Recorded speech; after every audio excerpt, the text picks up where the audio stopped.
preface this video by saying this.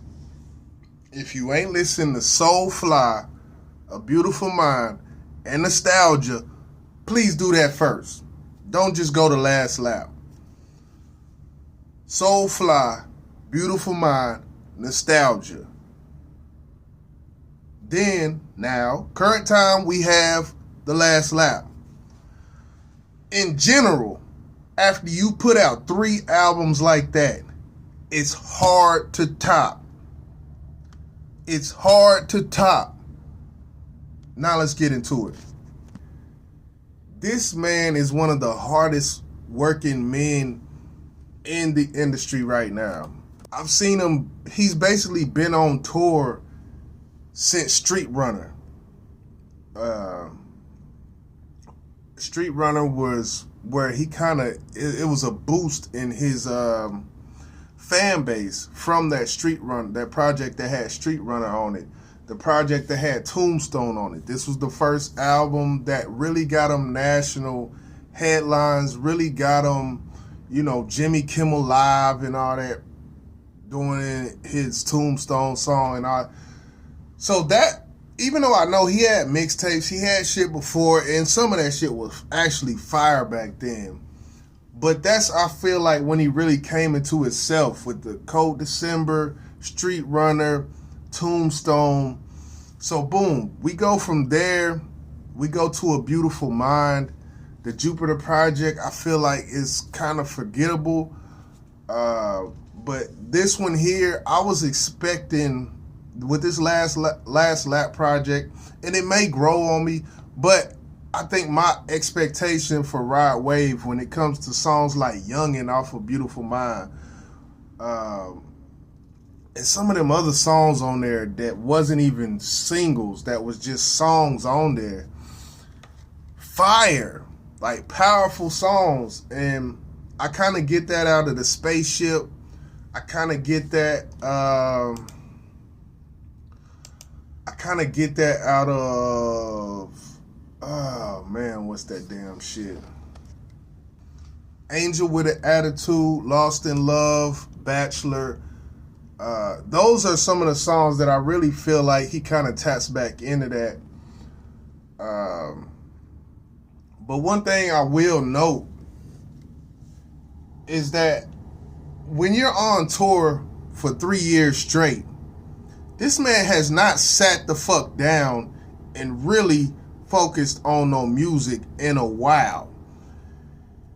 He's getting off the stage. Like, I just want to put y'all in the mental state. And this is why I think this album isn't what it could be. Is because this man is getting off stage,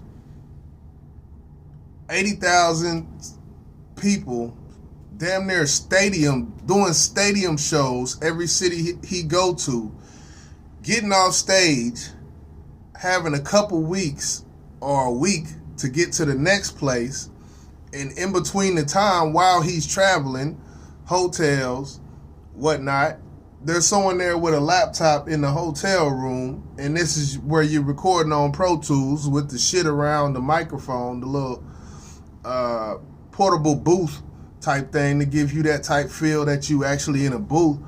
But like, this is how this man has been recording. And with this album, I feel like I'm starting to tell that the output of music that he's putting in isn't equal to what it was. I think the quality of it, even there's certain parts and where, you know, the quality, I'm like, I wonder why it was mixed like that, or I wonder why it was, you know, this is not the same music. Like, I feel like Rod Wave, after this last tour, he's on tour right now. I feel like you put out an album, you going on tour, you know, doing all these songs you did.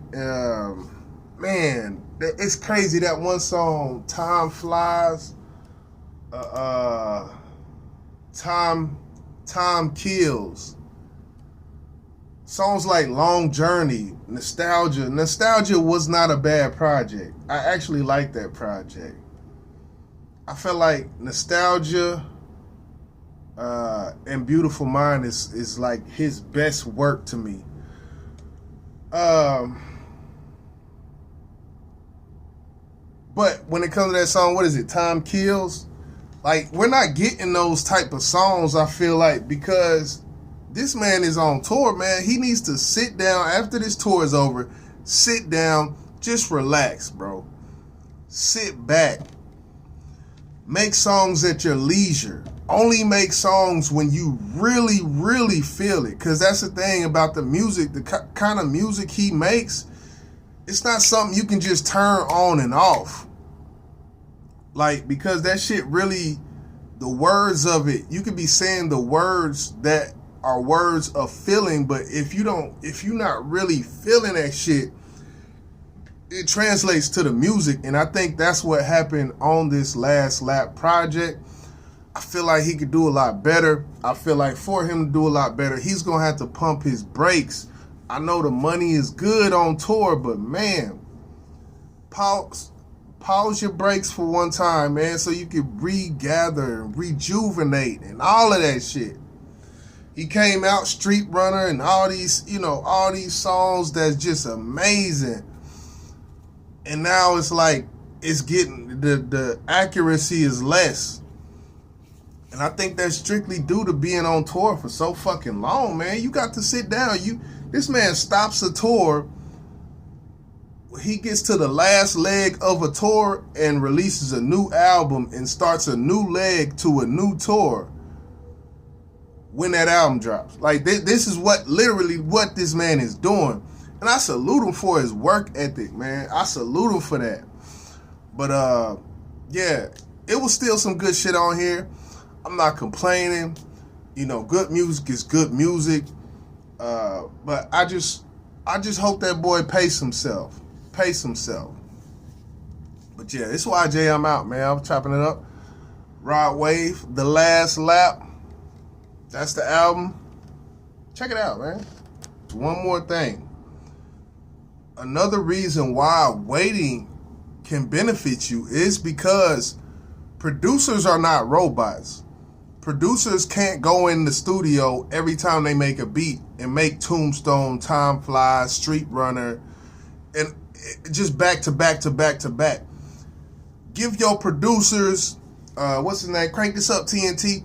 Give that man time to where when he submits his beats, he's only submitting the best.